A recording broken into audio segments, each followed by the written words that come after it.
আপনার কাছে প্রথমেই জানতে চাইবো হাম কি?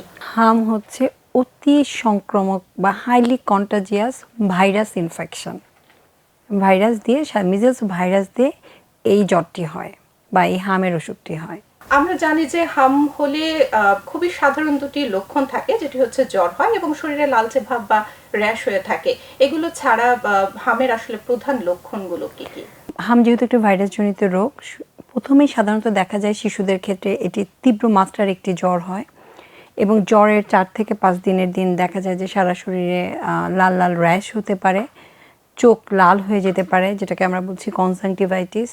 অনেক সময় দেখা যায় বাচ্চাদের কাশি থাকছে, নাক দিয়ে পানি পড়ছে, অনেক সময় অটাইটিস মিডিয়া মানে কানে ইনফেকশন, এটাও অনেক সময় অনেক শিশুদের ক্ষেত্রে দেখা যায়। সাধারণত হামের লক্ষণগুলো এইগুলোই।